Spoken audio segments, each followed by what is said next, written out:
আমার ভাইয়েরা দোস্ত আভাব, আমি পাও ধরি আপনাদেরকে বলতেছি, পাও ধরি অনুরোধ করতেছি, একটু মনোযোগ সহকারে শুনি। এই তিনটা দরজা একটু মুখস্থ রাখার চেষ্টা করেন, দেখবেন হাজার হাজার গুনার থেকে বাঁচি যাবেন ইনশাআল্লাহ। 1 নম্বর দরজার নাম হলো গাফলত। 1 নম্বর দরজার নাম কি? গাফলত। মানি গাফলতের 2 অর্থ। কয় অর্থ? 2 অর্থ। এক অর্থ হইল অলসতা, আরেক অর্থ হইল উদাসীনতা। উদাসীনতা মানি অমনোযোগিতা। আমার ভাইয়েরা দোস্ত আবাব, এই এক অলসতায় মানুষের অনেক ইবাদত থেকে বঞ্চিত করে, আর এক উদাসীনতায় মানুষকে হাজার হাজার লক্ষ লক্ষ গুনার মধ্যে লিপ্ত করায়। রাসূল আকরাম সাল্লাল্লাহু আলাইহি ওয়াসাল্লাম একটা মূলনীতি শিখাই দিছে আপনাদেরকে, আর আমি সেই মূলনীতিটা আপনাদের সামনে সামান্য উঠাই ধরতেছি। বিশ্লেষণ করার তো সময় নেই, বা সময় থাকলেও বিশ্লেষণ করলেও আপনারা মনে রাখতে পারবেন না। 1 নম্বর দরজার নাম হলো কি? আরবি শব্দ মনে রাখবেন, এই আরবি পরিভাষাগুলাকে চর্চা করবেন। মুসলমানের সন্তানেরা আরবি পরিভাষাগুলাকে রপ্ত করবেন। 1 নম্বর দরজার নাম গাফলত। গাফলতের কয় অর্থ? 1 নম্বর অলসতা। 1 নম্বর কি? মনে রাখবেন, অলস মানুষের দুনিয়াও বরবাদ, আখিরাতও বরবাদ। দুনিয়াও বরবাদ, আখিরাতও বরবাদ। ঘরে ভাত রান্না করার জন্য চাউল নাই, ফ্যামিলি মেম্বার 9 জন, হেতে দিনের 12টা পর্যন্ত ঘুমায়, কাজকর্ম করতে যায় না। কি কারণে? অলসতার কারণে। নিজেও উপাস থাকে, ঘরের মানুষগুলাকে উপাস রাখে। দুনিয়ায় বরবাদ হইল, নিনানা হইল। আমার ভাইরা দোস্ত আবাব, মুয়াজ্জিন যখন ফজরের সময় ডাকে, হাইয়া আলাস সালাহ, হে কম্বলের আরো ভালো করি, মাথা মোড়াইয়া ঘুমায়, ঘুমের থেকে উঠে না, মসজিদে যায় না। কি কারণে? অলসতার কারণে। কিসের কারণে? অলসতার কারণে। আমার ভাইয়েরা দোস্ত আবাব, ব্যবসায়ীর ব্যবসা নষ্ট, চাকরিজীবীর চাকরি নষ্ট, আল্লার আল নষ্ট, জাল্লার জাল নষ্ট, ছাত্রদের লেখাপড়া নষ্ট। মাদ্রাসা বলেন আর স্কুল কলেজ বলেন, এই অলস পোলা সারা বছর লেখাপড়া করি, বছরের শেষে ফাইনাল এক্সাম যখন দে, ফাইনাল পরীক্ষা যখন দে, মাদ্রাসা বলেন আর স্কুল কলেজ বলেন, হেতে পাস করে না, ফেল মারে। কি করে? ফেল মারে। এই অলসতা বশত লেখাপড়া করে না, দুনিয়ায় বরবাদ হইল কি হইল না? আমার ভাইয়েরা দোস্ত আবাব, ফজরের নামাজটা অলসতার কারণে পড়ে না, পেশার নামাজটা অলসতার কারণে পড়ে না, আখিরাত বরবাদ হইল। দুনিয়াও বরবাদ, আখিরাতও বরবাদ। এমনি ভাবে উদাসীন মানুষ, অমনোযোগী মানুষের দুনিয়াও বরবাদ, আখিরাতও বরবাদ। কেমনে? আমার ভাইয়েরা হাতে ড্রাইভার, গাড়ি চালাইতেছে, বাম হাতে মোবাইল, ডাইন হাতে স্টিয়ারিং হুইল। ওই দিক থেকে বউয়ে মোবাইলের মধ্যে কইতেছে, তোমার 4 বছরের ফোলাটা পানিতে পড়ি মারা গেছে। বউয়ে মোবাইলের মধ্যে কি করতেছে? তোমার 4 বছরের বাচ্চাটা পানিতে পড়ি মারা গেছে। এই সংবাদ শোনার পরে মানুষের হাল ঠিক থাকার কথা না। এখন মন গেছে গা সেই দিকে, সামনের দিক থেকে গাড়ি আসতেছে, খেয়াল করে নাই, দিছে সামনা সামনি মারি, নিজের গাড়িটাও ভাঙলো, আরেকজনের গাড়িটাও ভাঙলো, নিজেও মরল, সামনের ড্রাইভারটারেও মারল। কারণটা কি? অমনোযোগিতা, উদাসীনতা। কথা বুঝছেন নি না বুঝেন নাই? দুনিয়া বরবাদ হইল নি, আখিরাত বরবাদ। কেমনি আখিরাত বরবাদ?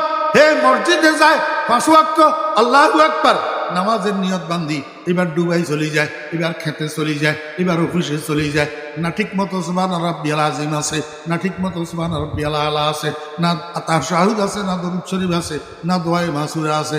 এটা ঘোড়ার ডিমের নামাজ নি। এই নামাজ তো তোর কিচ্ছু হইতেছে না, শুধু লেফট রাইট করতেছ, যে এইটাই হইতেছে। নামাজ ঘোড়ার ডিমও হইতেছে না। কি কারণ? এই নামাজের মধ্যে অমনোযোগী হওয়ার কারণ। আখিরাত বরবাদ হইল নি।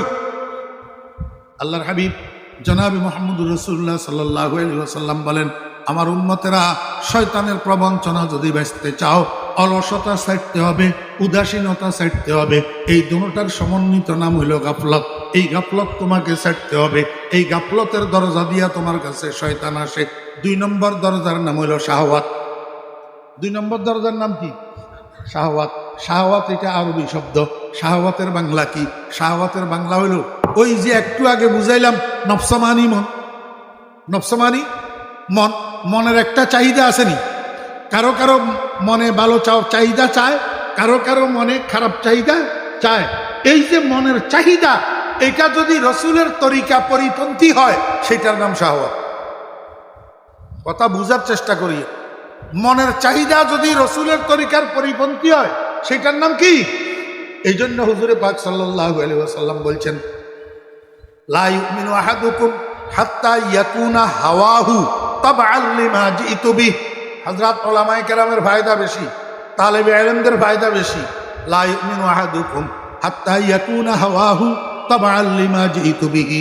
আল্লাহর হাবিব বলেন, তুমি ততক্ষণ পরিপূর্ণ ঈমানদার হইতে পারবে না যতক্ষণ না তোমার মনের চাহিদা আমি নবীর আদর্শের অনুসারী না হয়। আমি নবীর আদর্শের অনুসারী না হয়। তাহলে খাহেসাত শাহওয়াত কাকে বলে? মানুষের মন চাহিদা যেটা নবীর আদর্শ বহির্ভূত হয় সেটা হলো শাহওয়াত, সেটা হলো মন চাহিদা। বুঝে থাকলে বলেন না। মদ পান করা নবীর আদর্শ, জি।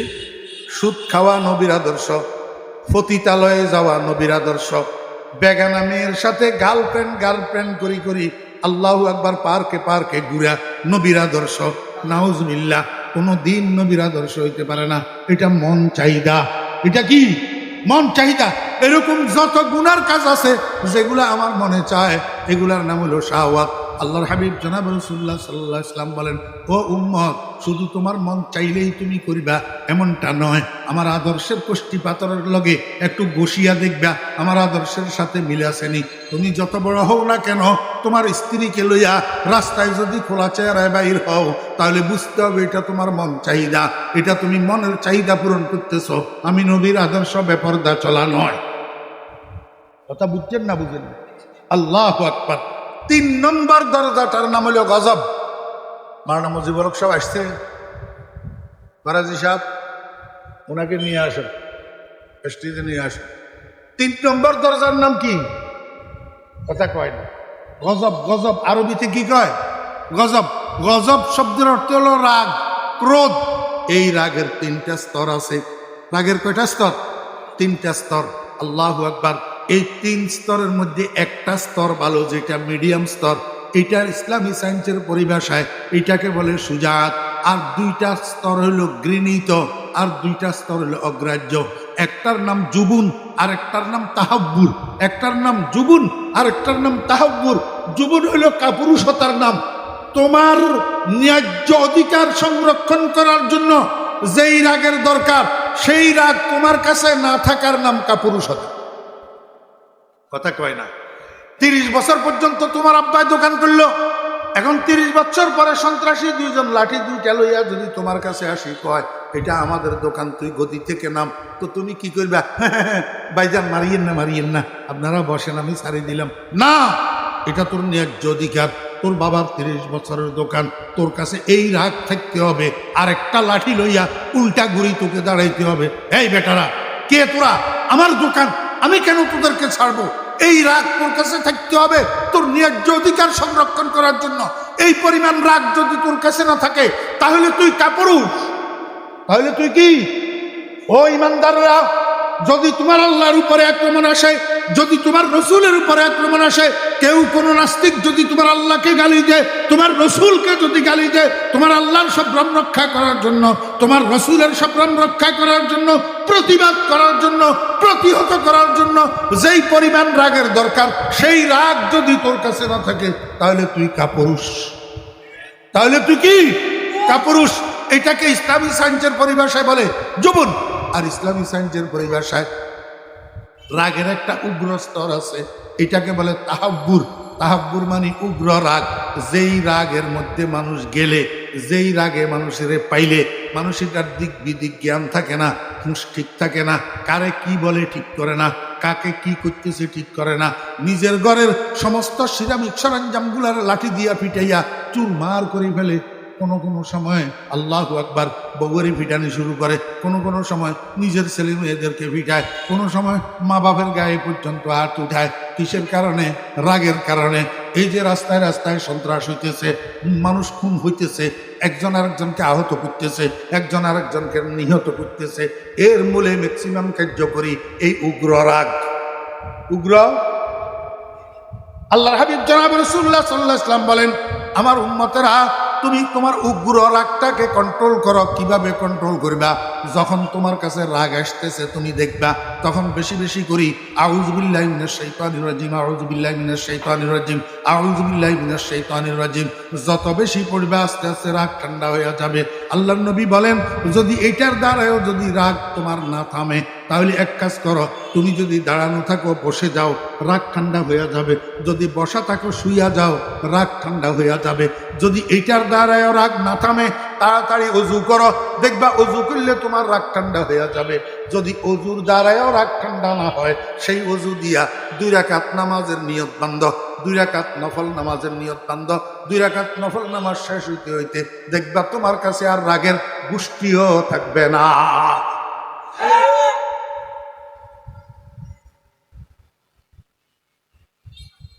अपने भी खफा मुझसे है बेगाना भी ना खुश, अपने भी खफा मुझसे है बेगाना भी ना खुश, मैं ज़हर हलाहल को कभी कह न सका कौन।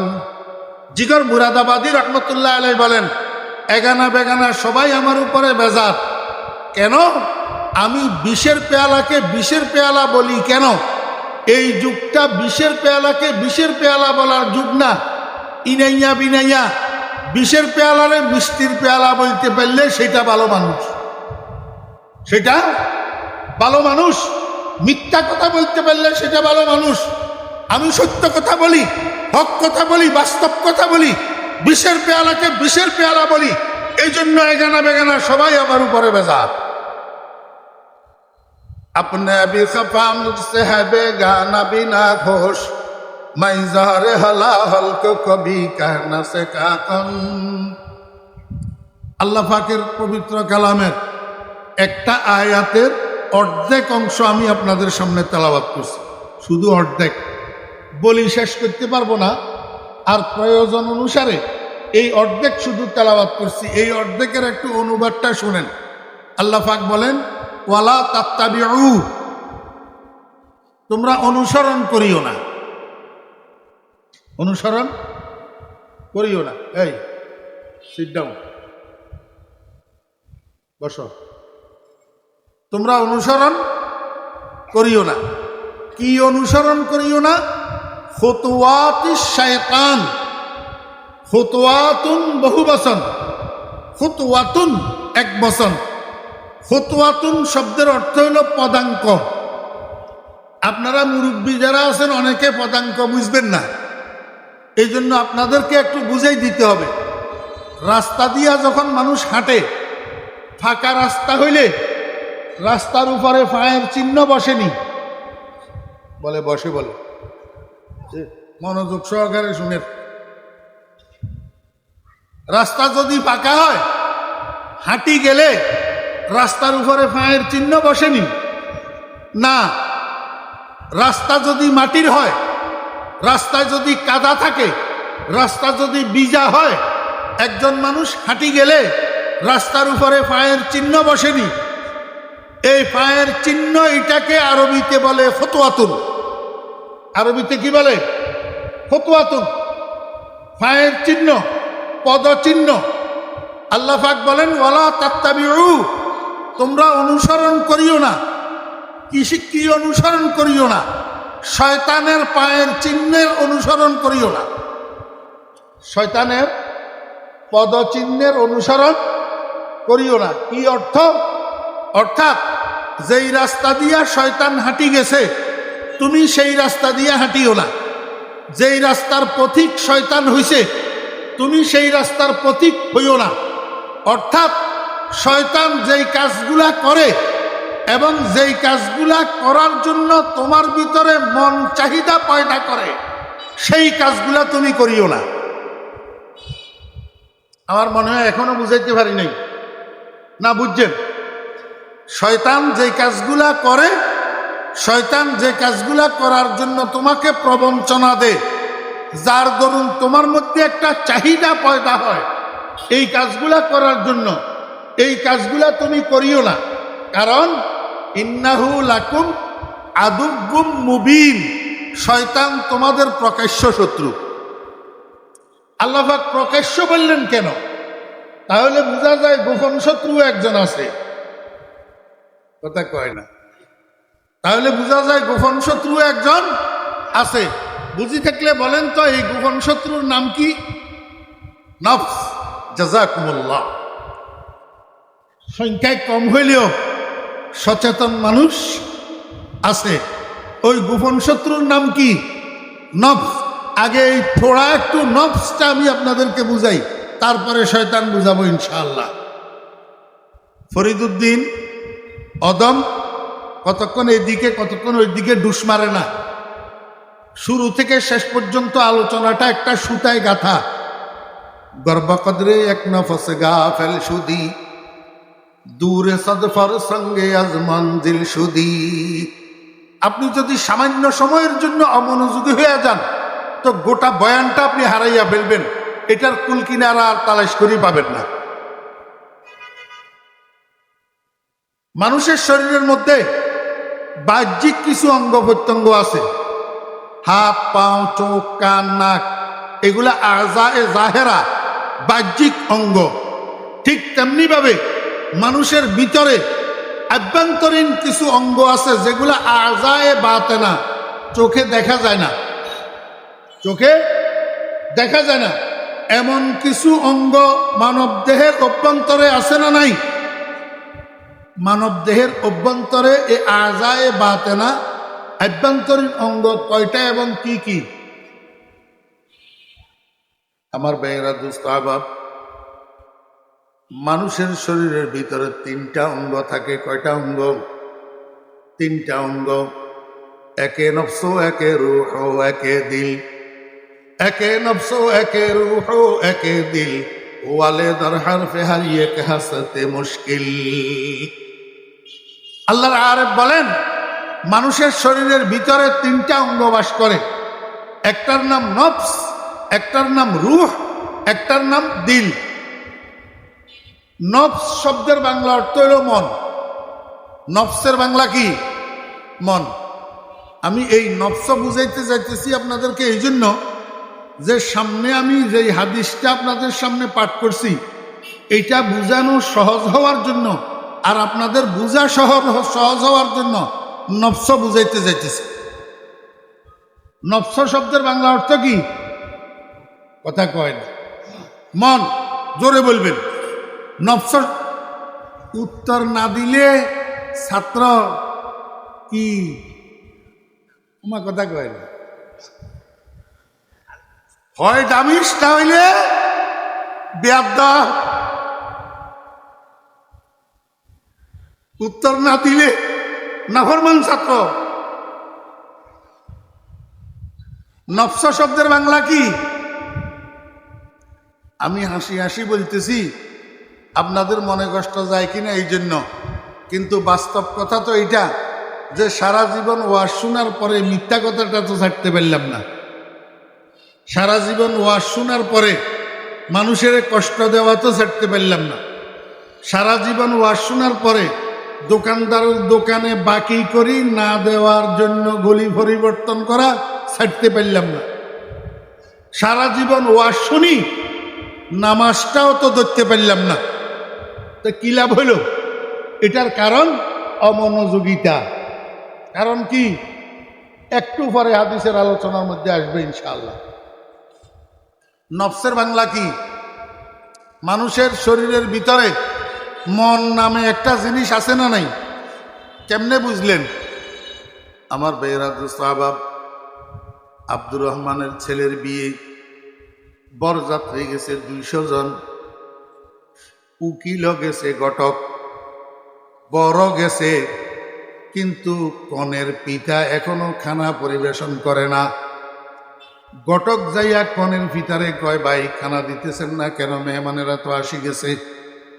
কনের পিতায় কয়, মেহমানেরা আসছে ঠিক, কিন্তু আমার বেয়াই তো এখনো আসে নাই, ছেলের আব্বা কই? ওমা তালাশ করি দেখে যে আসলে অত কথা ঠিক, ছেলের আব্বা নাই, ছেলের আব্বা নাই। এখন মুরব্বীর মর্যাদা বুঝে, ফলাফাইনে মুরব্বীর মর্যাদা বুঝেনি। আগের গুলায় কিছু বুঝলেও বর্তমানের গুলায় ঘোড়ার ডিমও বুঝে না।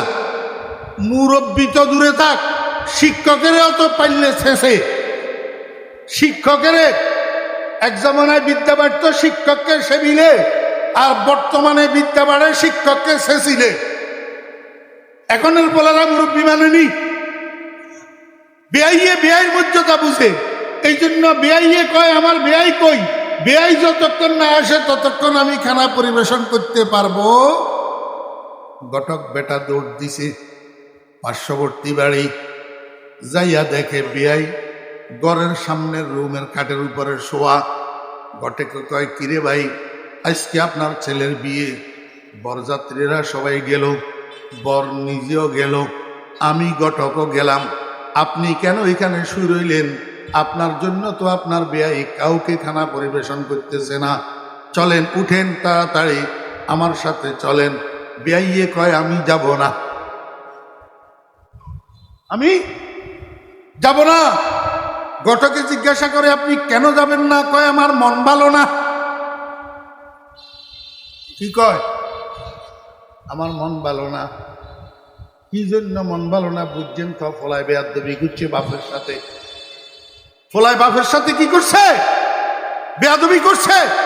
এই জন্য মুরব্বী বলতেছে আমার মন ভালো না। তাহলে ভিতরে যদি মন নামের জিনিস একটা নাই থাকে, ভালো খারাপ হয় কেমনে? কথা বুঝছেন না বুঝেন নাই? তাহলে মন নামের জিনিস একটা ভিতরে আছে, এটারে আরবিতে নফস বলে। এটারে আরবিতে কি বলে? নফস বলে। এই মনটা তিন প্রকার। একটা মনের নাম হইল সন্তুষ্ট মন, এটা হইল সবচেয়ে বালা, সবচেয়ে। আরেকটা হইল অন্যায়ও করে, আবার নিজেকে নিজে গালিও দে। এই বেটা বেয়াদব, নিজের নিজে কয় এই কাজ তুই কেন করলি? মুসলমানের বাচ্চা, মদ কেন খাইলি? জেনা কেন করলি? বেবিচার কেন করলি? অন্যায়ও করে, আবার নিজের নিজে গালমন্দও করে। এইটা একটা মন, এটা হলো দ্বিতীয় নম্বরের মন। আর একটা মন আছে যেই মনে ওই মানুষটারে কান ধরিয়া ধরিয়া শুধু গুনার চক্করে চক্করে ঘুরায়। একটার নাম নফসে মুতমাইন্না, আরেকটার নাম নফসে লাওয়ামা, আরেকটার নাম নফসে আম্মারা। নফসে কি আমার বেরাদুস্তাবাব? নফসে মুতমাইন্না হযরতে আউলিয়া কেরামের নফস, আম্বিয়া কেরামের নফস, সাহাবাই কেরামের নফস, বুজুর্গানে দ্বীনের নফস। এটা হল নফসে মুতমাইন্না। ওই নফস, যেই নফস রাজি বিল কজা, রাজি বিল কজা, সদা সর্বদা আল্লাহ পাকের ফয়সালের উপরে সন্তুষ্ট থাকে, তার নিজের কোনো চাহিদা থাকে না। একটু সামান্য উদাহরণ না দিলে তো আপনারা বুঝবেন না। হিন্দুস্তানের মধ্যে একজন বুজুর্গ ছিলেন, উনার নাম ছিল হযরতে শাহদাওলা রহমতুল্লাহ আলাই। কি? হযরতে শাহদাওলা রহমতুল্লাহ আলাই মুস্তাজাবুদ দাওয়াত ছিলেন। মুস্তাজাবুদ দাওয়াত, মুস্তাজাবুদ দাওয়াত অর্থ যার দোয়া কবুল হয়। যার কি হয়? আল্লাহর বান্দাদের মধ্যে এমন মানুষ আছে না, আল্লাহর দরবারে হাত উঠাইয়া যা চায় আল্লাহ তাই দে। শুধু তা নয়, বরং এই বান্দার বিষয় আল্লাহ পাক কোনো সিদ্ধান্ত নিতে আগে বান্দা এটারে জিজ্ঞাসা করে, বান্দা আমি তোমার জন্য এরকম একটা সিদ্ধান্ত নিতেছি, বলো তুমি রাজি আছো কিনা? যদি তুমি রাজি থাকো সিদ্ধান্ত নেব, না হলে নেব না। खुदी को कर बुलंद इतना कि हर तकदीर से पहले, खुदी को कर बुलंद इतना कि हर तकदीर से पहले खुदा खुद बंदे से पूछे बता तेरा रजा क्या है। खुदा खुद बंदे से पूछे बता तेरा रजा क्या है। মুস্তাজাবুদ দাওয়াত ছিলেন হযরত শাহদাওলা রহমতুল্লাহ আলাইহি। যেটা দোয়া করতেন এটা কবুল হতো। আবার হুজুর যে দোয়া কবুল হয় এটা এলাকার মানুষের মধ্যে প্রসিদ্ধ ছিল। কোনো বিপদে পড়লেই দৌড়াইয়া শাহদাওলা রহমতুল্লাহ আলাইহির কাছে যাই, একটু তো হুজুর আমার জন্য একটু দোয়া করেন, আমি তো বিপদে পড়ছি। কথা বুঝছেন না বুঝেন না? একটা ঝুপড়ির মতো দুর্বল প্রকৃতির ঘর, এই ঘরের মধ্যে হযরত শাহদাওলা রহমতুল্লাহ আলাইহি এবং উনার বিবি থাকতেন। রাত্রি যাপন করতেন। এক রাত্রের গভীরে রাত্রের 1টা-2টার সময় উত্তর দিক থেকে আসছে প্রচন্ড বেগে ঝড় তুফান, সাথে বৃষ্টি, সাথে আমার বেহরা দুস্তাবাব ঝড়ের প্রবলতার কারণে গড়টারে একবার দক্ষিণ দিকে ক্যাট করে, দুর্বল গর্ত ঝুপড়ি টাইপের গড়, দক্ষিণ দিকে একবার কাত করে আবার সোজা করে, আবার কাত করে আবার সোজা করে, গড়টা পড়ে যাওয়ার উপক্রম হয়ে যায়। এই ঝড়ের কারণে হযরত শাহদৌলা রহমতুল্লাহ আলাইহির স্ত্রী সজাগ হইয়া গেছেন, কিন্তু হুজুর ঘুমাইতেছেন সুন্দর মতো। বিবি যখন দেখছে তুফান খুব জোরে প্রবাহিত হইতেছে, গড়টা পড়ে যাওয়ার উপক্রম, স্ত্রী মনে মনে কয় এই গভীর রাত্রে অন্ধকারের মধ্যে যদি গড়টা পড়ে যায় বৃষ্টির ভিতরে কোথায় যাইয়া দাঁড়াবো। এই জন্য বিবি কি করছে, হযরতে শাহদৌলা রহমতুল্লাহ আলাইহিকে জাগাইয়া দিছে। শাহদৌলা রহমতুল্লাহ আলাইহি কয় কেন কেন জাগাইতেছ, কি হয়েছে? কয় দেখতেছেন না কত জোরে তুফান হইতেছে, ঝড় বইতেছে, গড়টা পড়ে যাওয়ার উপক্রম হইতেছে। গড় যদি পড়ে যায় এই রাত দুপুরে বৃষ্টির মধ্যে কোথায় যাব? তাহলে আমি কি করব? 3-4টা বাঁশের খুঁটি নিয়ে একটু দক্ষিণ দিকে যদি ঠেস লাগান তাহলে হয়তো গড়টা রক্ষা হইতে পারে। হযরত শাহদৌলা রহমতুল্লাহ আলাইহি শোয়ার থেকে উঠছে, কয় তাই নাকি? দক্ষিণমুখী ঘর, দক্ষিণ দিকে দরজা দিয়া বাইর হইছে, বাইর হইয়া ঘরের উত্তর সাইডে গেছে, উত্তর সাইডে যাইয়া এবার ঘরে ঠেলে ঠেলে। তুফানের বাতাসে কোন দিক থেকে ঠেলে? উত্তর দিক থেকে দক্ষিণ দিকে। এখন হুজুরে ঠেলে কোন দিকে? উত্তর দিক থেকে দক্ষিণ দিকে। বিবি কয় এই কি করতেছেন? কয় ঠেলতেছি। কয় কোন দিকে? কয় যেদিকে তুফানে ঠেলতেছে সেদিকে। এই জন্য কি আপনাকে জাগাই দিছিলাম? আপনাকে জাগাই দিছিলাম দক্ষিণ দিক থেকে বাঁশের 2-4টা খুঁটি দিয়া ঠেস দেওয়ার জন্য, ঘরটা রক্ষা হওয়ার জন্য। হযরত শাহদৌলা রহমতুল্লাহ আলাইহি কয় বিবি চুপ করো, জিদার হায় মাওলা ওদার হায় শাহদৌলা। আমার আল্লাহ যেদিকে ঠেলি খুশি আমিও সেদিকে ঠেলি খুশি। তুমি বলো আমি আমার আল্লাহর সাথে বিদ্রোহ করব? আমার আল্লাহ দক্ষিণ দিকে ঠেলতেছে আর আমি উত্তর দিকে ঠেলবো, এটা কোনোদিন হইতে পারে না। এটার নাম নফসে মুতমাইন্না, এটার নাম মাকামে আবদিয়ত। হযরত শাহদৌলা রহমতুল্লাহ আলাইহির বাড়ির পাশে নদী একটা ছিল, জোয়ারবাটার নদী। কি নদী? জোয়ারবাটার নদী। এই নদীর মধ্যে জোয়ারবাটা হইতো।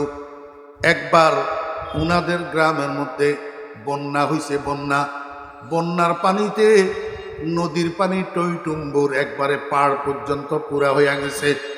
এর মধ্যে এবারে জোয়ার আসছে। যখন জোয়ার আসছে নদীর পানি নদী পাড়ের উপর দিয়া জনপদের দিকে ঢুকতেছে প্রবল গতিতে।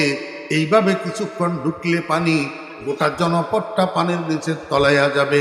গ্রামের মানুষ সব একসাথ হইয়া দৌড়াইতেছে হযরত শাহদৌলা রহমতুল্লাহ আলাইহির কাছে।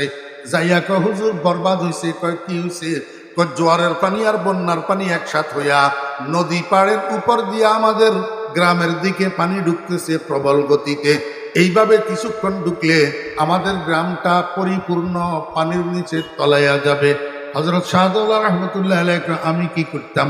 কয় আল্লাহর কাছে একটু দোয়া করেন না যাতে তাড়াতাড়ি নদীর মধ্যে ভাটা পড়ে আর গ্রামের দিকে পানি ঢুকা বন্ধ হইয়া যায়। হযরত শাহদৌলা রহমতুল্লাহ আলাইহি কয় ঠিক আছে তাহলে তোমরা এক কাজ করো। কয় হুজুর কি কাজ? কয় আমার একটা কোদাল দাও। আমার একটা মানুষে কয় কি রে? সাইলাম দোয়া হুজুরে চায় কোদাল। কোদাল দিয়া, কোদাল বুঝেননি? হ্যাঁ, চট্টগ্রামের ভাষায় কোদালের কি কয়? কোদালই বুঝে। মাশাআল্লাহ। মানুষে কয় আচ্ছা চাইতেছে যখন হুজুরে কোদাল একটা আনি দাও। তো কোদাল একটা হুজুরের আনি দিছে। হুজুর কোদালিটা কাঁধে লইয়া নদীর দিকে হাঁটা শুরু করছে, যাইয়া নদীর পাড় কাটা শুরু করছে, ড্রেন করে দিছে। এবার পানি আরো বেশি করে ঢুকতেছে জনপদের দিকে। মানুষকে, হুজুর এটা কি করলেন? আমরা পানি বন্ধ করার জন্য আপনার কাছে দোয়ার জন্য গেছিলাম, আপনি তো ড্রেন করে দিলেন, নদীর পাড় কাটিয়া আরো পানি ভালোভাবে ঢুকার ব্যবস্থা করে দিলেন। হযরত শাহদৌলা রহমতুল্লাহ আলাইহি কয়, চুপ করো, জিদার হায় মাওলা ওদার হায় শাহদৌলা। আমার আল্লাহ পানির যেদিকে নিয়ে খুশি আমিও সেদিকে নিয়ে খুশি। তোমরা চাও আমি আমার আল্লাহর সাথে বিদ্রোহ করি? আমার আল্লাহ পানি একদিকে নিবে, আমি আরেক দিকে নেওয়ার চেষ্টা করব, এটা কোনোদিন হবে না। এটার নাম নফসে মুতমাইন্না, এটার নাম মকামে আবদিয়ত। আব্দহু মাই বখশে আবদিয়ত মুঝে, ওয়াজহে সদ ইজ্জত है ये जिल्लत मुझे। আমার ভাইরা দোস্তাবা, এখন তো আমরা আল্লাহ পাকের গোলাম বনতে রাজি নাই, এখন তো আমরা বাদশা বনতে রাজি, মন্ত্রী বনতে তৈয়ার, এমপি বনার জন্য তৈয়ার, চেয়ারম্যান বনার জন্য তৈয়ার, কমিশনার বনার জন্য তৈয়ার, কোটিপতি বনার জন্য তৈয়ার, ম্যানেজার বনার জন্য তৈয়ার। আমার ভাইয়েরা গোলাম বনার জন্য তৈয়ার নাই। হযরতে ফটিয়ার মুফতি সাহেব রহমতুল্লাহ আলাইহি শেষ রাত্রে তাহাজ্জুদের নামাজের পরে আল্লাহর দরবারে বসিয়া বসিয়া কাঁদে, बुजुर्गी की नहीं मुझको जरूरत, बुजुर्गी की नहीं मुझको जरूरत, गुलाम अपना बना मुझको खुदाया, बुजुर्गी नफ्स की ख्वाहिश है अफसोस, तकब्बुर से बचा मुझको खुदाया। या अल्लाह, আমার মন চায় অহংকার করা, আমার মন চায়, আসেনি অহংকার, আসেনি আসেনি অহংকার। আমার ভাইয়েরা দোস্ত আহবাব, মানুষের কলবের মধ্যে যে আভ্যন্তরীণ রোগগুলা হয়, এর মধ্যে মারাত্মক ব্যাধি হইল অহংকার। অহংকারের চেয়ে মারাত্মক আর কোনো রোগ নাই, অহংকারের চেয়ে ঈমান বিধ্বংসী আর কোনো রোগ নাই, অহংকারের চেয়ে আমল বিনষ্টকারী আর কোনো রোগ নাই। এই জন্য সরকার দু আলম জনাবে মুহাম্মদুর রাসূলুল্লাহ সাল্লাল্লাহু আলাইহি ওয়াসাল্লাম হাদিস শরীফের মধ্যে ইরশাদ করছেন, قال رسول الله صلى الله عليه وسلم من كان في قلبه مثقال حبة من خردلة من كبر في رواية وجبت له النار وفي رواية حرم الله عليه الجنة। যে ব্যক্তি দুনিয়া থেকে যাওয়ার সময় মৃত্যু সজ্জায় তার কলবের ভিতরে একটা সরিষার দানা সম পরিমাণ অহংকার যদি থাকে, এই অহংকার কলবের মধ্যে লইয়া যদি মরে, মনে রাখতে হবে এই অহংকারকে কলবের থেকে পরিষ্কার করার জন্য জাহান্নামে না যাইয়া উপায় হবে না। খবরদার, অহংকার করা যাবে না। আমার ভাইয়েরা দোস্তাহবাব, আমরা তো এখন ধনী গরিব নির্বিশেষে, শিক্ষিত অশিক্ষিত নির্বিশেষে, আল্লাহু আকবার, হ্যাঁ, রাজা প্রজা নির্বিশেষে সবাই অহংকার করি। সবাই কি করি? আল্লাহ পাক রব্বুল আলামিন কয়, বান্দা, যারা দুনিয়াওয়ালা আছো দুনিয়ায় নিয়ে অহংকার করতে পারবে না, যারা এলমওয়ালা আছো এলম নিয়ে অহংকার করতে পারবে না, যারা আমলওয়ালা আছো আমল নিয়ে অহংকার করতে পারবে না। তুমি পীর সাহেব পীরগিরি লইয়া অহংকার করতে পারবে না, তুমি মুহাদ্দিস সাহেব মুহাদ্দিসগিরি লইয়া অহংকার করতে পারবে না, তুমি বক্তা সাহেব বক্তাগিরি লইয়া অহংকার করতে পারবে না, তুমি ধনী ধন লইয়া অহংকার করতে পারবে না, তুমি 10টা সন্তানের বাবা সন্তান লইয়া অহংকার করতে পারবে না, তুমি বংশমর্যাদাওয়ালা বংশমর্যাদার অহংকার করতে পারবে না, তুমি পদওয়ালা পদ লইয়া অহংকার করতে পারবে না, তুমি নেতা খেতা নেতাগিরি লইয়া অহংকার করতে পারবে না। অহংকার করবি জাহান্নামে যাবি, অহংকার করবি জাহান্নামে যাবি। মরার সময় অহংকার যদি কলবের মধ্যে থাকে, জাহান্নামে যাওয়া ছাড়া উপায় থাকবে না। আমি একটু ছোট্ট আপনাদেরকে একটু বুঝাই। সৈয়দ আহমদ কবির রেফাঈ রহমতুল্লাহ আলাইহি, আল্লাহু আকবার, হযরত থানভী রহমতুল্লাহ আলাইহি লিখছেন কিতাবের মধ্যে, সৈয়দ আহমদ কবির রেফাঈ রহমতুল্লাহ আলাইহি আওলাদে রাসূল ছিলেন, সৈয়দ বংশ ছিলেন, আশেকে রাসূল ছিলেন, আশেকে রাসূল। এখন লম্বা করে বোঝানোর সময় নাই, না হলে আশেকে রাসূল কেমনে ছিলেন আপনাদেরকে একটু বুঝাইতাম। আমার ভাইয়েরা দোস্ত আহবাব, সৈয়দ আহমদ কবির রেফাঈ রহমতুল্লাহ আলাইহি জমিনের আইলে দিয়া, আইল আইল আইল বুঝেন না লাইল বুঝেন? জমিনের আইলে দিয়া সামনের দিকে যাইতেছে, দোনো পাশে ধান, দোনো পাশে ধান ক্ষেত, সামনের দিক থেকে একটা কুকুর আসতেছে। যখন মুখামুখি হয়েছে, সৈয়দ আহমদ কবির রেফাই রহমতুল্লাহ আলাইহি দাঁড়াই গেছে, মনে করছে কুকুর নিচে দিয়া যাবে, কুকুরও দাঁড়াই গেছে। এখন কেউ নিচে দিয়া যায় না। সৈয়দ আহমদ কবির রেফাই রহমতুল্লাহ আলাইহি উনার ভাষায় কুকুরের আমরা তাড়ানোর জন্য সেই কই না, সেই কুকুর তাড়ানোর জন্য এরকম ওনার মাতৃভাষার একটা শব্দ উনি ব্যবহার করছে কুকুরকে তাড়ানোর জন্য। আল্লাহ পাক রব্বুল আলামিন কুকুরের জবান খুলে দিছে। কুকুরের, আমরা মায়ের পেট থেকে যে বাইরে ছিলাম, আমাদের জবান খোলা ছিল না, তালা লাগানো ছিল। কথা কয় না, জবান খুলছে কত বছর, কত মাস বয়সে? 15 মাস, 16 মাস, 17 মাস, 18 মাস, 20 মাস, 24 মাস বয়সে আস্তে আস্তে আস্তে আস্তে জবানের তালা খুলছে। এতদিন পর্যন্ত জবানের মধ্যে তালা লাগানো আছিল। তো যে আল্লাহ আমার এই শৈশবে জবানের তালা খুলি দিয়ে বাকশক্তি দিছেন, সেই আল্লাহ কুকুরের বাকশক্তি দিতে পারেন কি পারেন না? আমার ভাইরা দোস্তাবাব, এখন কুকুর এটা সৈয়দ আহমদ কবির রেফাই রহমতুল্লাহ আলাইহির সাথে আরবি ভাষায় কথা কয়, আর ওই ভাষায় কথা কয়। কুকুরে কয়, হুজুর কি বুঝাইতে চাইতেছেন? সৈয়দ আহমদ কবির রেফাই রহমতুল্লাহ আলাইহি কয়, আমার রাস্তা কেন বন্ধ করলি? রাস্তার উপরে দাঁড়াই রইলি কেন? নিচে দিয়া নামি যা। কুকুরে কয়, আমি কেন নিচে দিয়া নামবো? আপনি নিচে দিয়া নামলে কি অসুবিধা হয়? সৈয়দ আহমদ কবির রেফাই রহমতুল্লাহ আলাইহি কয়, কুকুর বুঝলি না? আমি আশরাফুল মখলুকাত ইনসান, আমি গোটা সৃষ্টির মধ্যে সবচেয়ে সম্মানী সৃষ্টি। আমার শরীরে পরিষ্কার পরিচ্ছন্ন পবিত্র জামা কাপড়, এগুলা দিয়ে আমি নামাজ পড়ি। এখন যদি আমি নিচে দিয়া যাই, আমার শরীরে আমার জামা কাপড়ে ময়লা লাগবে। তুই তো এমনিই মাথার তালু থেকে পায়ের তালু পর্যন্ত নাপাক, তোর মুখের লালাগুলা যদি একটা থালা বাসনে লাগে, নবীজি বলছেন 7 বার দোয়া লাগে, এর মধ্যে প্রথমবার মাটি দিয়া মাজিয়া মাজিয়া দোয়া লাগে, না হলে জলাতঙ্ক রোগের জীবাণু নষ্ট হয় না। কোন দিকে কইতাম কথা? 1450 বছর আগে মুহাম্মদুর রাসূলুল্লাহ সাল্লাল্লাহু আলাইহি ওয়াসাল্লাম ডাক্তারি করে গেছেন, যদি কারো থালা বাসনের মধ্যে কুকুরের লালা লাগে, সেটাকে 7 বার দিবা, এর মধ্যে প্রথমবার মাটি দিয়া মাজিয়া ঘষিয়া দিবা। মাটি দিয়া মাজিয়া ঘষিয়া দিলে তো জলাতঙ্ক রোগের জীবাণু নষ্ট হবে, না হলে তুমি জলাতঙ্ক রোগে আক্রান্ত হইয়া মারা যাবে। 1450 বছরের পরের আধুনিক স্বাস্থ্য বিজ্ঞানীরা মুহাম্মদুর রাসূলুল্লাহ সাল্লাল্লাহু আলাইহি ওয়াসাল্লামের এই স্বাস্থ্য বিজ্ঞানের সাথে ঐকমত্য পোষণ করতেছে যে মাটির মধ্যে কুকুরের লালার ভিতরে জলাতঙ্ক রোগের যেই জীবাণু থাকে, কুকুরের দাঁতের মধ্যে জলাতঙ্ক রোগের যেই বিষ থাকে, মাটির মধ্যে জলাতঙ্ক রোগের জীবাণু নষ্ট করার উপাদান আছে। 1450 বছর পরে আধুনিক স্বাস্থ্য বিজ্ঞানীরা মুহাম্মদুর রাসূলুল্লাহ সাল্লাল্লাহু আলাইহি ওয়াসাল্লামের সাথে ঐকমত্য পোষণ করতেছে। এখন আমার ভাইরা দুস্তাহবাব, কুকুরে কয়, হুজুর আপনার কথা ঠিক, আপনি আশরাফুল মখলুকাত, এই কথাও ঠিক, সৃষ্টির সেরা সৃষ্টি, কথা ঠিক, আপনার গায়ে পরিষ্কার পরিচ্ছন্ন জামা কাপড়, এই কথাও ঠিক, আপনি নিচে দিয়া নামি গেলে আপনার শরীরে আপনার জামা কাপড়ে ময়লা লাগবে, এই কথাও ঠিক। কিন্তু একটা কথা মনে রাখিয়েন, এই ময়লা বাড়িতে যাইয়া সাবান দিয়া ধুইলে পরিষ্কার হয়ে যাবে।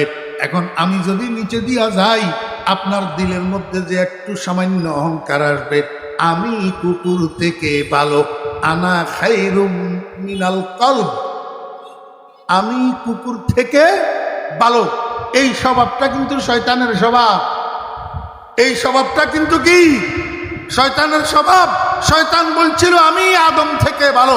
এই অহংকারটা আপনার কলবের মধ্যে একটু সামান্য থাকবে, যে মনে রাখবেন এটা দুনিয়ার কোনো সাবানের দোলাই হবে না, এটা দোলাই করার জন্য জাহান্নামের আগুন ছাড়া বিকল্প কোনো ব্যবস্থা নাই। সৈয়দ আহমদ কবির রেফাই রহমতুল্লাহ আলাইহি কুকুরের কাছে সারেন্ডার করি, কয় কুকুর, তোর তো এত বড় ক্ষমতা নাই, তোর এত সাহস হয় নাই আমার সাথে আরবি কথা বলার, আমাকে শিক্ষা দেওয়ার তোর এত সাহস নাই। আমি বুঝছি আমার ভিতরে যে সামান্যটুকু একটু অহংকারের লেশ এসেছিল, এইটাকে পরিষ্কার করার জন্য আমার বন্ধু তোকে লেলিয়ে দিছে আমার সামনে, অহংকার থেকে আমাকে মুক্ত করার জন্য। অকুকুর, আমি বুঝছি তুই কুকুর মারা গেলে তোর জন্য ফুলসেরাত নাই, তোর জন্য জান্নাত জাহান্নাম নাই, কারণ তোর কাছে গুনাহ নাই। আমার তো গুনাহ আছে। আমি যদি কিয়ামতের ময়দানে নিষ্কৃতি না পাই, তাহলে তো ফুলসেরাত পার হইতে পারবো না, আমি তো জাহান্নামের মধ্যে পড়ে যাব। অতএব তুই কুকুর আমার থেকে ভালো। এই জন্য ফটিয়ার মুফতি শাহ হুজুর রহমতুল্লাহ আলাইহি বলি বলি কানতেন, যেমন দারদ সগে নসরানিয়াত, যেমন দারদ সগে নসরানিয়াত, কে হাস্তু বেগুনা ও বেগুনাগার। ও মুসলমান ভাইরা, কি ওয়াজ শুনবেন, কি মুখস্থ করবেন? একটা ডোজ নিয়ে যান, শুধু একটা ট্যাবলেট নিয়ে যান। কি ট্যাবলেট? গোটা হালি শহরের মধ্যে যতগুলা কুকুর আছে, এই সমস্ত কুকুরগুলা আমি ফরিদুদ্দিনের চেয়ে ভালো, আমি ফরিদুদ্দিনের চেয়ে ভালো। যদি হালি শহরের কুকুরগুলা আমার থেকে ভালো হয়, তো এই মানুষগুলার সবগুলা মানুষ আমার থেকে ভালো। আমি সবের থেকে খারাপ, আমি সবের থেকে কি খারাপ।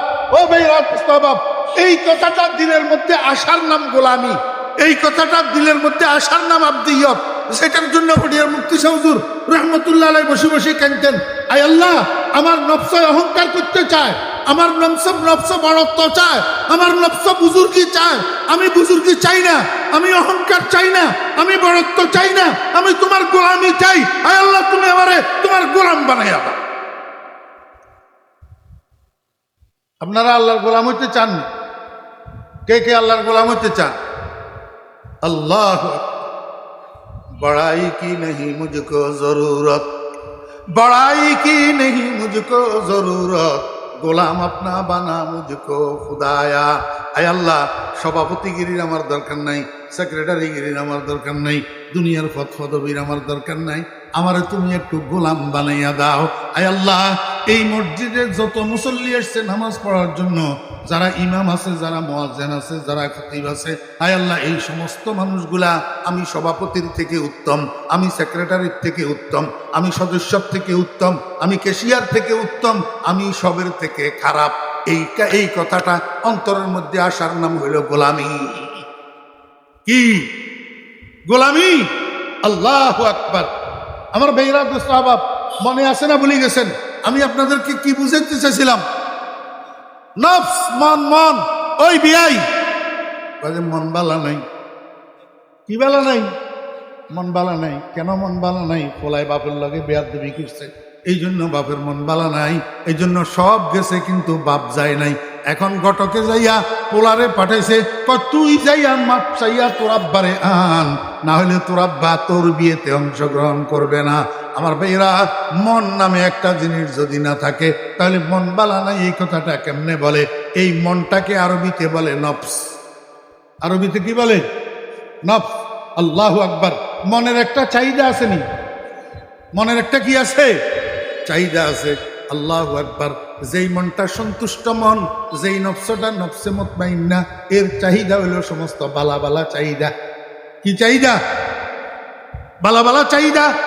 আরেকটা নফস আছে দুষ্ট নফস, দুষ্ট মন, এর চাহিদা হইল সমস্ত দুনিয়ার খারাপগুলা চাহিদা। মদ পান করা চাহিদা, সুদ খাওয়া চাহিদা, ঘুষ খাওয়া চাহিদা। আর এখন আখেরি জমানায় রাত্রে 3টা পর্যন্ত খালি ঠেলো ফেসবুক, ঠেলো ইউটিউব, এটার চাহিদা।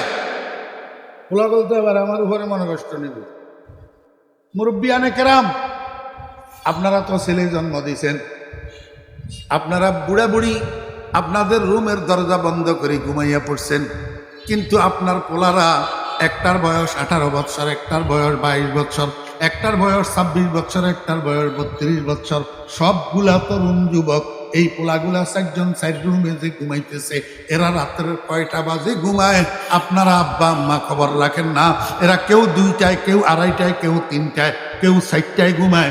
সারা রাত ফেসবুক ঠেলে, ইউটিউবের মধ্যে বাংলা হিন্দি ছায়াছবি দেখে, বাংলা হিন্দি ছায়াছবির গান শুনে।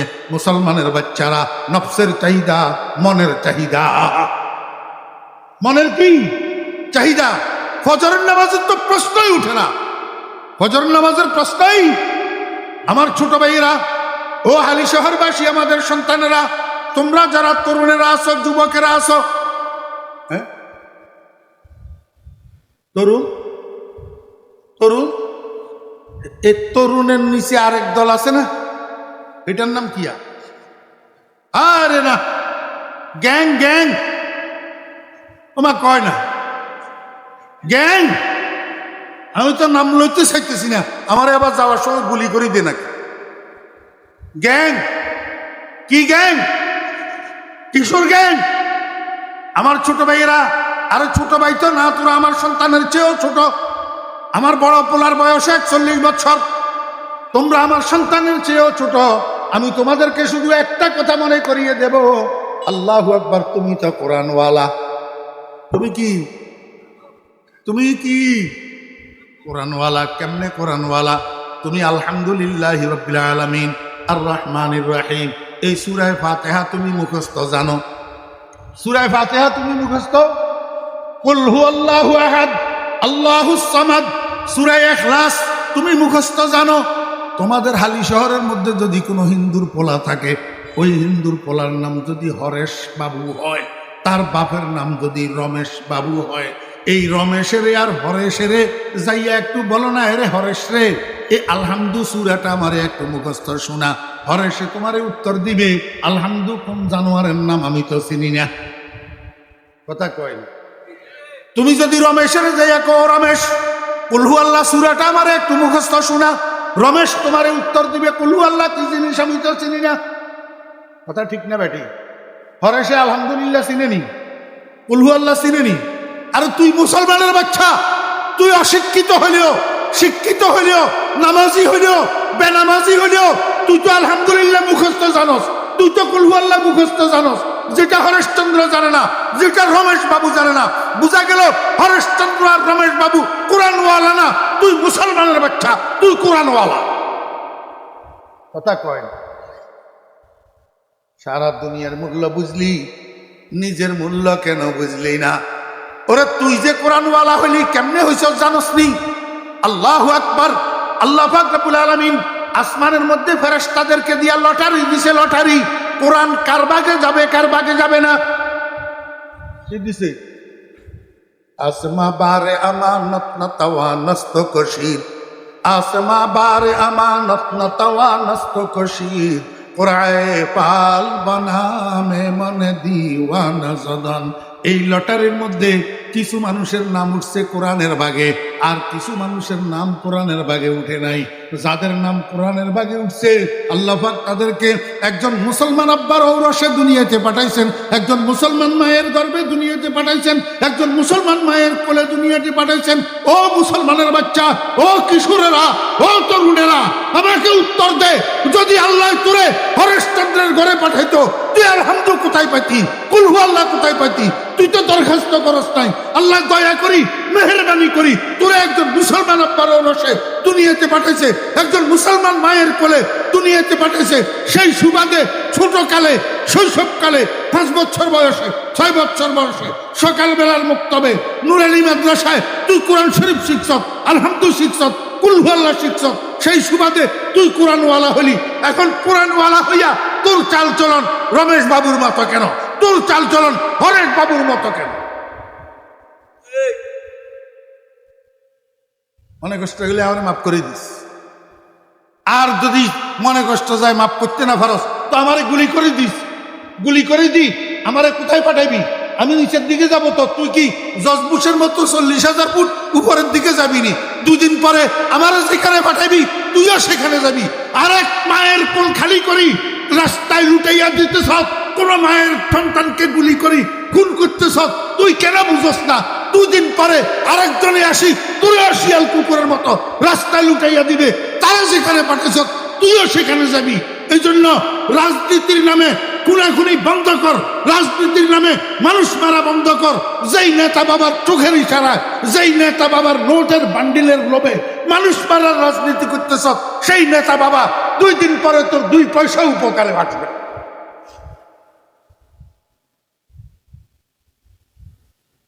এর চেয়ে সুন্দর করে বুঝানোর ক্ষমতা আল্লাহ আমারে আর দেয় নাই। ছোট মিয়ারা, রাজনীতি করো, রাজনীতির নামে সন্ত্রাস করিও না, রাজনীতির নামে মানুষ খুনের রাজনীতি করিও না, রাজনীতির নামে মারামারির রাজনীতি করিও না, রাজনীতির নামে মাঠামাটির রাজনীতি করিও না। তোমার যেই নেতাদেরকে খুশি করার জন্য এগুলা করতেছ, এই নেতারা তোমারে জুতা পালিশ করার ব্রাশের মতো ব্যবহার করে, জুতা পালিশের ব্রাশের মতো। যতক্ষণ তুমি কাজে লাগবা এতক্ষণ তোমারে মুঠ করেই ধরে রাখবে, যখন জুতা পালিশ শেষ হইয়া যাবে এইভাবে তোমারে নিক্ষেপ করবে, জেলখানে যাইয়া পড়ে থাকবি, ফোন করলে ফোন ধরবে না। কেন বুঝস না ছোট মিয়ারা? মুসলমানের সন্তান বলো, হরেশ বাবুর সন্তানের মতো চলিও না। আল্লাহু আকবার। নফসের বাংলা কি? আর একটা অঙ্গ আছে ভিতরে, সেটার নাম রূহ। সেটার নাম রূহ, মানে আত্মা। রূহ মানে কি? আমার ভাইরা, দোস্ত বাব, এই রুহু আর নফস দুটা জিনিস মানব দেহের ভিতরে আছে যে সত্য, কিন্তু সারা শরীরের কাটিয়া টুকরা টুকরা করলেও এই দুই জিনিসের দেখা মিলে না। ঠিক না? ঠিক কর। এখন তো সময় আমারে অনুমতি দিতেছে না, নইলে আর একটু বুঝাই কইতাম। হ্যাঁ, ওই শ্বশুর বাড়ির জামাই গেছে বেড়াইতো, জামাই আসিল একটু হেবলা টাইপের, তো শ্বশুরে 10 টাকা দিছে, কয় জামাই বাবা বাজারে যাইয়া 10 টাকা দিয়া কিছু খাইয়া আসেন। তো জামাই বাবা বাজারে ঢুকতেই পাইছে তরকারি দোকানদার একটা, তরকারি দোকানদারেরা যাইয়া কয়, ভাই আমারে 10 টাকার কিছু দেন, 10 টাকার কিছু দেন। হাতে কইছে কিছু। দোকানদারের দোকানে জামিলা আসিল, দোকানদারে বুঝছে কচু। দোকানদারে বুঝছে কি? ওই কাঠ কচুর তরকারি আছে না, আধা কেজি পিস করি রাখছে, 1 কেজি 10 টাকা করে বিক্রি করে, 1 কেজি 2 পিস মিলে, কয় পিস? 2 পিস। এতে যখন 10 টাকা দিয়ে বলছে আমারে কিছু দেন, দোকানদারে কচু বুঝছে, এই জন্য 2 পিস কচু তারে ধরাই দিছে। এখন 1 পিস পকেটের মধ্যে লইয়া আরেক পিসেরে সাবাইতে সাবাইতে শ্বশুর বাড়ির দিকে হাঁটা শুরু করছে। অর্ধেকের চেয়ে বেশি রাস্তা গেছে, 1 পিস শেষ হয়ে গেছে, পকেটের থেকে আরেক পিস বাইর করি আবার সাবানি শুরু করছে। কি? রসগোল্লা, কাঁচা কচু, কাঁচা কচু। এখন যখন শ্বশুর বাড়ির দরজা পর্যন্ত গেছে, আরো 1 টুকরা বাকি রয়ে গেছে, কিন্তু এইটা আর খাইতে পারে না। ইতিমধ্যে গলার মধ্যে চুলকানি শুরু হয়ে গেছে। চুলকানি কি গেছে? শুরু হয়ে গেছে। গেছে আস্তে আস্তে শ্বশুরের ঘরে, যাইতে যাইতে ব্যথা বাড়ছে, এবার চিৎকার শুরু করছে। এখন শাশুড়ি জিজ্ঞেস করে, বাবারে কি হয়েছে? কয়, আব্বাই আমারে 10 টাকা দিছিল কিছু খাওয়ার জন্য, এখন কিছু খাইছি পরে আমার এই অবস্থা হয়েছে। শ্বশুর বেটাও আসিল রুমের ভিতর, শুনি বাইরে আসে, কয় জামাই বাবু আমি আপনারে কিছু খাইতে কইছি, আপনি কি খাইছেন? কয় যা একটু আছে তো পকেটের ভিতরে। এই যে যখন শ্বশুরের মাথার উপরে আসমান ভাঙ্গি পড়লো, এটা তো কাঁচা কচু। কয় এটা কিনলে আপনি খাইছেন? কতগুলা খাইছেন? কয় যে আমি 10 টাকা দিই কিছু দিতে বলছিলাম, আমার 2 টুকরা এটা দিছে, আমি 1.5 টুকরার থেকেও একটু বেশি খেয়েছি, এখন তো আমার গলায় ব্যথা করে। শ্বশুরে কয়, আপনারে আমি কিছু খাইতে কইছিলাম, আপনি দোকানদারের যাইয়া কি কইছেন? কয় আমি কিছু দিতে কইছিলাম। কয় যে পাগলের ফলা পাগল, কিছু দিতে কইলেন কেন আপনি? কয় আপনি কিছু খাইতে কইলেন কেন? কয় আমি তো কিছু খাইতে কইছিলাম, বাজারে কিছু নামের কিছু নাই। কয় কিছু নামের কিছু না থাকলে আমার কিছু খাইতে কইলেন কেন? কয় পাগলের ফলা পাগল, বাজারে কিছু নামের কিছু নাই যে, এই কথা ঠিক, কিন্তু যত কিছু আছে সব কিছু কিছু কথা কয় তো ভোট দিবেন না। বাজারে যা কিছু আছে সব কিছু কি? আপনাদেরকে যদি এখান দিয়ে এখন মানুষ একটা যদি দাঁড়াই ডাকে, এই মানুষ, আপনারা কি মনে করবেন? কিরে শীত গেল গান, এখন এইটা কোত্থেকে আইলো? এই মানুষ, এটা কোন ধরনের ডাক? কারে ডাকে? কেন বেটা কি ভুল ডাকছেনি? মানুষের এই তো ডাকছে। আপনারা এখানে যারা বসে আছেন সব কি মানুষ না জানোয়ার? তাহলে এর ভুল হইল কেমনে? এর ভুল হয়েছে এমনে, মানুষ তো সবাই আছে, কিন্তু মানুষ নামের মানুষ নাই। মানুষ নামের বাজারে যাহা কিছু আছে সব কিছু কিছু, কিন্তু কিছু নামের কিছু। আসল মানুষটাই হইল রুহু, আসল মানুষটাই হইল কি? বুঝি দেখলে বলেন, রুহের নাম মানুষ না শরীরের নাম মানুষ? রুহের নাম মানুষ। তাহলে আসল মানুষটাই হইল রুহু, কিন্তু রুহু নামের কিছু শরীরের মধ্যে নাই। কাঠি টুকরা টুকরা করেন না, রুহু নামের কিছু পাওয়া যায় কিনা? আমার ভাইয়েরা, দোস্ত আবাব, এই দুইটা অঙ্গ মানব দেহের ভিতরে আছে, নফস আর রুহু, কিন্তু এই দুটার অস্তিত্ব নাই। আরেকটা অঙ্গ আছে, সেটার নাম হইল কলব। বুঝু চাও তো দিন।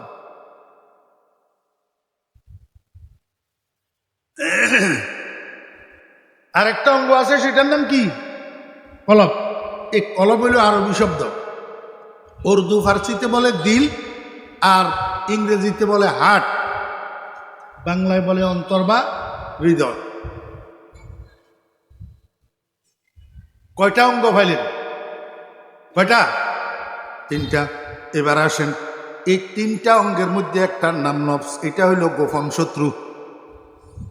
মনে আছে না? ভুলে গেছেন? এই নফস এটা হইল কি?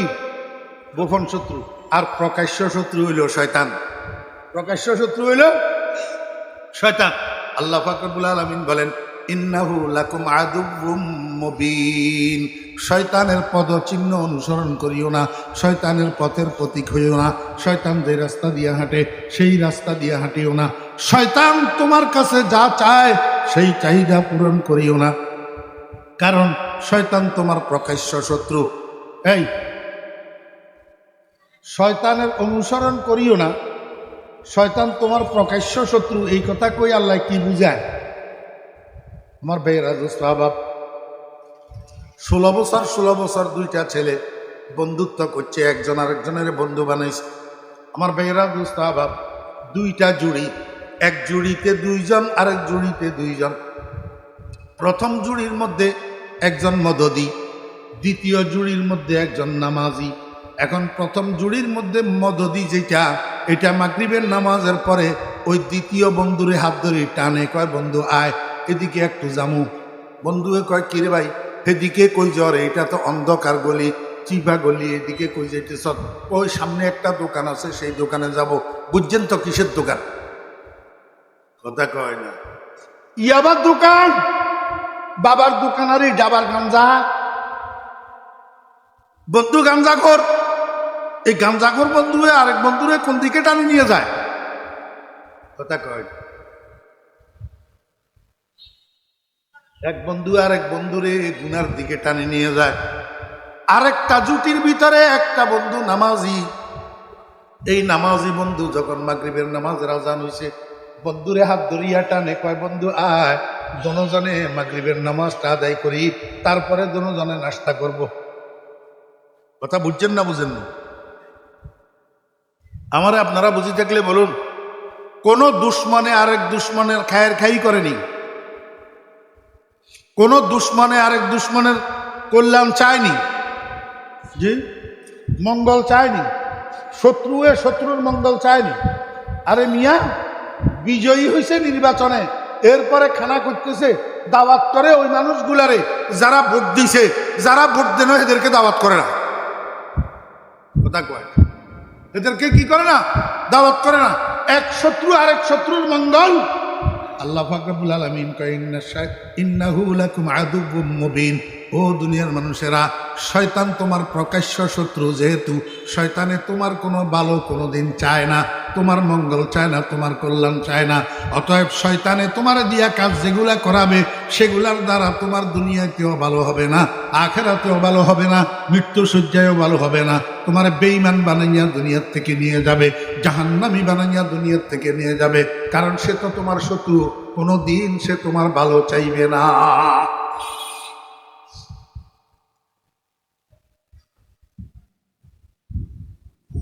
একটা কথা আপনাদেরকে একটু শিখাই দিই। শয়তানে আবার কোনো কোনো সময় মানুষের উপাস রাখি ধোকা দেয়, আর কোনো কোনো সময় অতিভোজন করাই ধোকা দেয়। একটু কঠিন। কোনো সময় উপাস রাখি ধোকা দেয়, আর কোনো সময় অতিভোজন করাই কি করে? ধোকা দেয়। শয়তানের ধোকা বুঝা বড় কঠিন। আল্লাহর এক ওলি 40 বছর পর্যন্ত তাহাজ্জুদের নামাজ পড়ে। 40 বছর পরে একদিন শয়তান মানুষের ছবি ধরি এই আল্লাহর ওলির ঘুমের ঘরে ঢুকছে। ঢুকি বসি বসি মাথা টিপের। কি করে? তো মাথা টিপলে একটু ভালো লাগে না? ঘুম একটু ভালোভাবে ধরছে। এখন আজকে আল্লাহর ওলি তাহাজ্জুদের সময় আর সজাগ হইতে পারে নাই। মুয়াজ্জিন যখন আসসালাতু খায়রুম মিনান নাওম বলছে, এবার বুজুর্গর ঘুম ভাঙছে।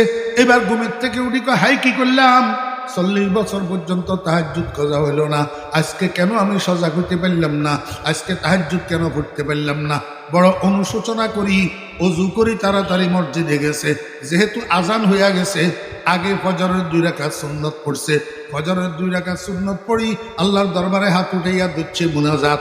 মুনাজাতের ভিতরে এমন কান্না কাঁদছে, আল্লাহ পাক রব্বুল আলামিন খুশি হইয়া আমল নামার ভিতরে এক কই কান্দায় 60 বছরের নফল ইবাদতের সওয়াব লিখে দিছে। কয় বছর? শয়তান খুশি না বেজার? শয়তানের মুখের মধ্যে খালি দুলা মারের। হাই কি করলাম, ভালোর জন্য তাবিজ দিলাম পায়খানা পেশাব বন্ধ হওয়ার জন্য, এখন তো পায়খানা হইয়া গেল, ভালোর জন্য করলাম, তাহাজ্জুদ থেকে বিরত রাখলাম, এখন তো 60 বছরের সওয়াব পাইয়া গেছে, তার থেকে তো ভালো তারে জাগাইয়া তাহাজ্জুদ পড়াইয়া দেওয়াই তো ভালো। পরের দিন জানালার কাছে আসি কয়, এ আব্দুল্লাহ কুম সাল্লি সালাত তাহাজ্জুদ। জানালার কাছে কয় যে খুদার বান্দা উঠো, তাহাজ্জুদের নামাজ পড়ো। আল্লাহর ওলি কয়, মানান্তা কে রে তুই? কয় হুজুর চিনেন নাই, আনা ইবলিস। আনা আল্লাহর ওলি কয়, ইবলিস যদি তুই হইয়া থাকিস তো তোর কাম তো তাহাজ্জুদের জন্য মানুষের জাগাইয়া দেওয়ানো, বরং মানুষের ঘুম পাড়াইয়া রাখা, তাহাজ্জুদের থেকে বঞ্চিত করা। তুই আমারে জাগাই দিতেছ কেন? কয় হুজুর বুঝেন নাই, এই গত রাত্রে লাথি খাইছি যে, এই জন্য আজকে এখন জাগাই দিতেছ। কয় কেমনে লাথি খেলি? কয় যে কালকে রাত্রে যে আপনি সজাগ হইতে পারেন নাই, ঘুম ভাঙ্গে নাই, তাহাজ্জুদ করতে পারেন নাই, আমি মানুষের ছবি ধরি আপনারে আসি বসি মাথা টিপছিলাম, আপনার কাছে একটু ভালো লাগছিল, ঘুমটা ভারী হয়েছিল, এর জন্য তাহাজ্জুদটা পড়তে পারেন নাই। তাহাজ্জুদ না পড়তে পারার কারণে পরবর্তীতে মসজিদে যাইয়া ফজরের নামাজ পড়ি, আপনি যে কান্দা দিলেন, এক কই কান্দায় আল্লাহ পাক আপনার আমলনামার মধ্যে 60 বছরের নফল ইবাদতের সওয়াব লিখে দিছে। আমি তো ধ্বংস হইয়া গেছি, এই জন্য মনে মনে সিদ্ধান্ত নিছি আপনারে আর ঘুম পাড়াইয়া রাখা ঠিক হবে না। তাহাজ্জুদের সময় আপনারে জাগাইয়া দেওয়াই ভালো, 4 রাকাত পড়েন, এটাই ভালো। শয়তানের ধোঁকা বুঝা বড় বড় দায়। রাইহা ওয়াহিয়া ফিল আমালি সাইমাতুন ফারুব্বা মাফমাসাতিন শাররুম মিনাত তুখামি। শয়তানে কতগুলো আর মসজিদে যাইতে দেয় না, নামাজ পড়তে দেয় না, এগুলার রাখে উপাস, এগুলার রাখে কি উপাস। আর কতগুলারে শয়তানে মসজিদে যাইতে বারণ করে না, মসজিদে আরো ফুসলাইয়া ঢুকাইয়া এত বড় ফাগড়ি একটা বান্ধায়, লম্বা লম্বা রুকু, লম্বা লম্বা সেজদা দেওয়াইয়া 4 রাকাত নামাজ পড়তে 10 মিনিট লাগায়। ওই শেষ কিনারে নামাজ যখন শেষ হয়, তখন দিলের ভিতরে একটু কুমন্ত্রণা ঢুকাইয়া দে, তুই যে বুজুর্গ হইতেছ, লম্বা লম্বা রুকু সেজদা করি, লম্বা লম্বা নামাজ পড়তেছ, লম্বা ফাগড়ি বাঁধছ, এটা মানুষে দেখতেছে নি, একটু ডানে মামে তাকাইয়া দেখেছ, গেল নি সর্বনাশ হয়ে গেল নি। এটার নাম রিয়া। এটার নাম কি? রিয়া। কালা নবী সাল্লাল্লাহু আলাইহি ওয়াসাল্লাম, ইন্না আশাদ্দা মা আখাফু আলা উম্মতি আশ-শিরকুল খাফি। কিলা ওয়া মা শিরকুল খাফি ইয়া রাসূলুল্লাহ? কালা আর-রিয়া। আল্লাহর হাবিব বলেন, আমি যেই জিনিসটার জন্য আমার উম্মতের জন্য আমার দুনিয়া থেকে যাওয়ার পরে আমি ভয় করি, সেই জিনিসটা হলো শিরকে খফি, অস্পষ্ট শিরিক। সাহাবীরা জিজ্ঞাসা করেন, ইয়া রাসূলুল্লাহ, অস্পষ্ট শিরিক কি? নবীজি বলেন, আর রিয়া, লৌকিকতা, মানুষকে দেখানোর জন্য ইবাদত করা, মানুষকে দেখানোর জন্য বুজুর্গি করা, মানুষকে দেখানোর জন্য বুজুর্গি দেখানো, রিয়া। এই রিয়া সর্বনাশের মূল। এটা করি যে কোনে শয়তান না, আমার ভাইয়েরা তো সাহাবা। এই জন্য আল্লাহ পাক রব্বুল আলামিন বলেন, ইন্নাহু লাকুম আদুউম মুবিন, শয়তান তোমাদের প্রকাশ্য শত্রু। খবরদার, শয়তানের চেক দিয়ে রাখতে হবে, শয়তান যেন তোমার কাছে আসতে না পারে। তাহলে কোথায় চেক দিতে হবে? পালান নবী সাল্লাল্লাহু আলাইহি ওয়াসাল্লাম। মনোযোগ আসেনি? এই হাদিসটা বোঝানোর জন্য আমি এতটুক দরজা আপনাদেরকে ঘুরে। পালান নবী সাল্লাল্লাহু আলাইহি ওয়াসাল্লাম, সালাসাতু আবওয়াবিন ইয়াদখুলু মিনহা শাইতানু আলাল আবদ আল গাফলাতু ওয়াশ শাহওয়াতু ওয়াল গাযাব আও কামা ক্বালা নবী আলাইহিস সালাতু ওয়াস সালাম।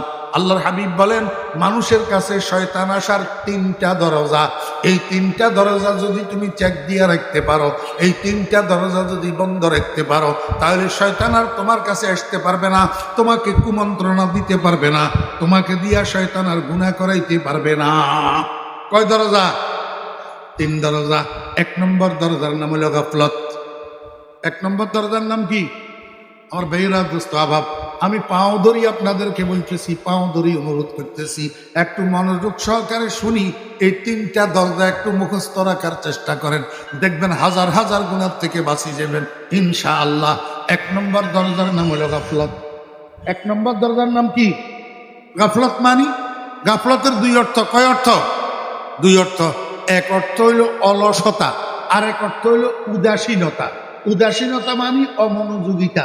আমার ভাইয়েরা, দোস্ত আবাব, এই এক অলসতায় মানুষের অনেক ইবাদত থেকে বঞ্চিত করে, আর এক উদাসীনতায় মানুষকে হাজার হাজার লক্ষ লক্ষ গুনার মধ্যে লিপ্ত করায়। রাসূল আকরাম সাল্লাল্লাহু আলাইহি ওয়াসাল্লাম একটা মূলনীতি শিখাই দিছে আপনাদেরকে, আর আমি সেই মূলনীতিটা আপনাদের সামনে সামান্য উঠাই ধরতেছি। বিশ্লেষণ করার তো সময় নেই, বা সময় থাকলেও বিশ্লেষণ করলেও আপনারা মনে রাখতে পারবেন না। 1 নম্বর দরজার নাম হলো কি?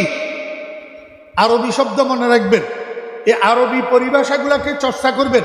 মুসলমানের সন্তানেরা আরবি পরিভাষাগুলাকে রপ্ত করবেন।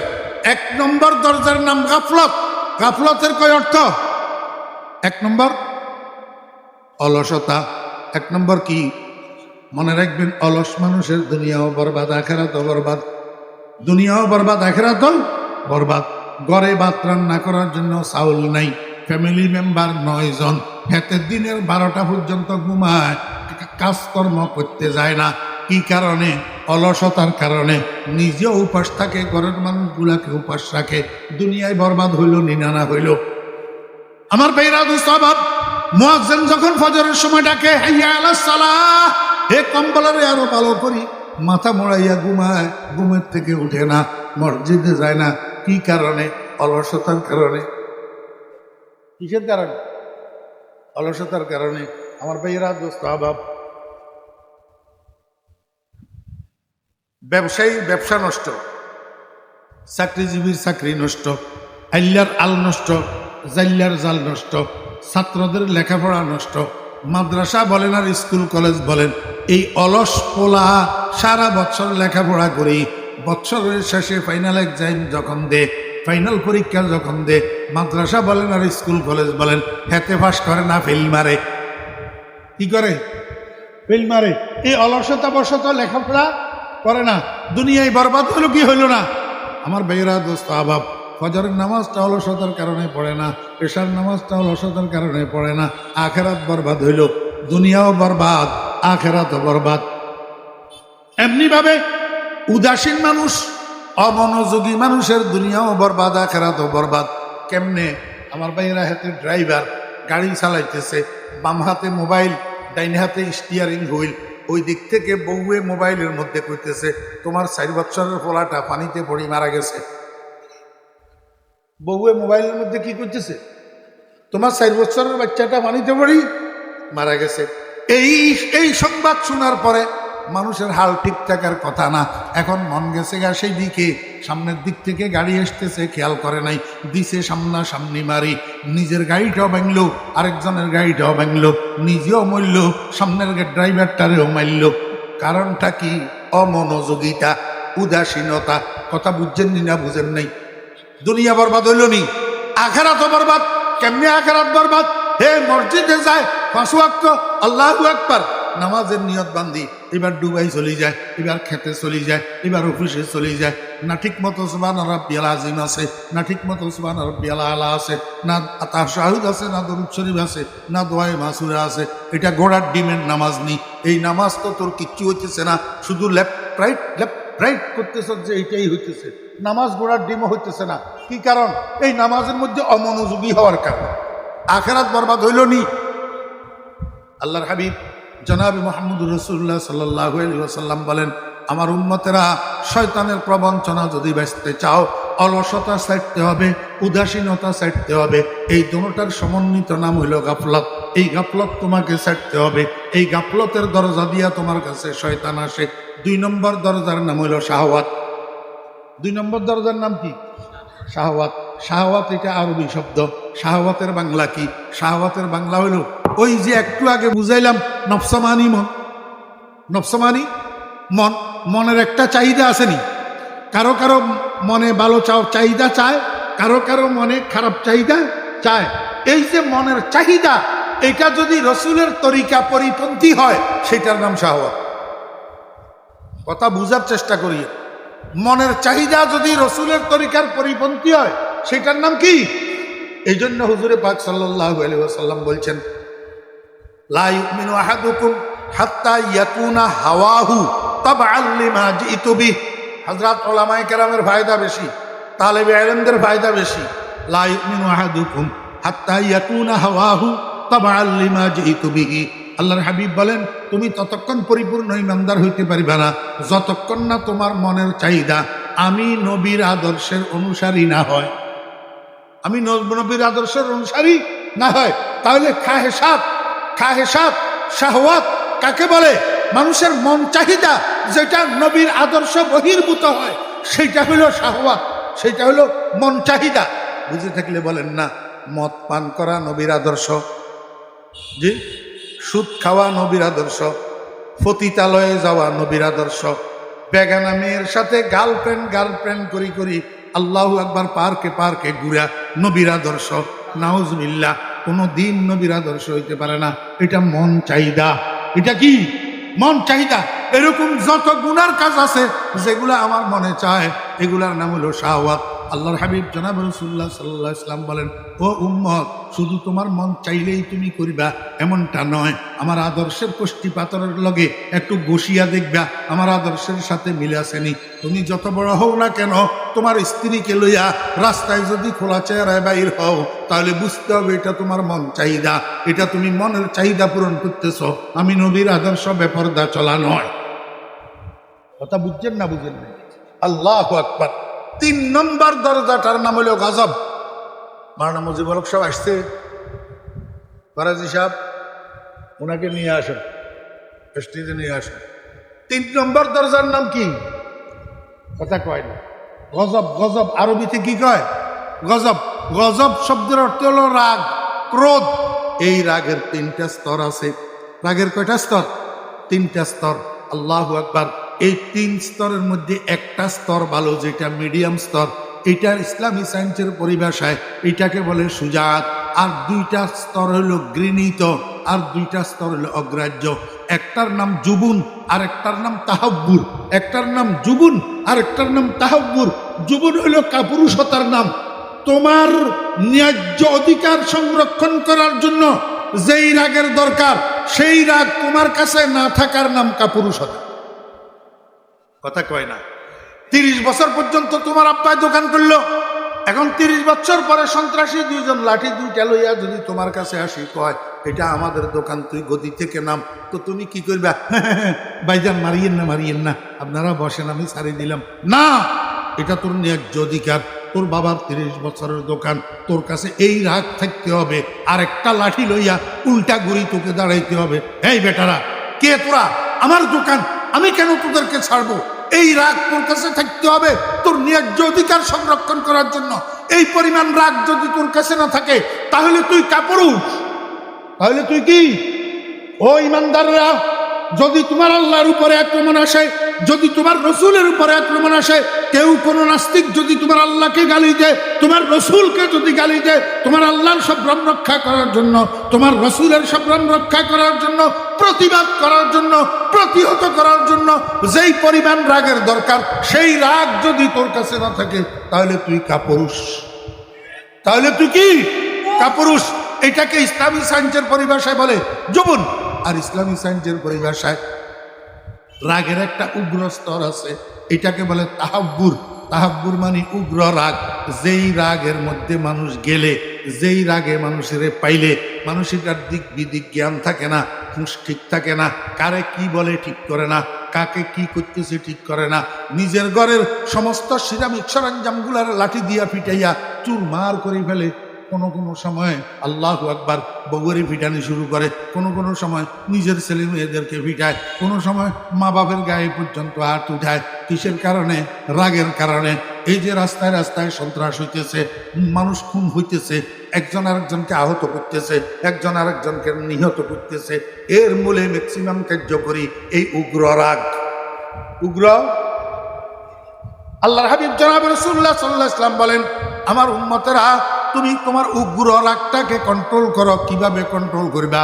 যখন তোমার কাছে রাগ আসতেছে তুমি দেখবা তখন বেশি বেশি করি আউযু বিল্লাহি মিনাশ শাইতানির রাজিম, আউযু বিল্লাহি মিনাশ শাইতানির রাজিম, আউযু বিল্লাহি মিনাশ শাইতানির রাজিম।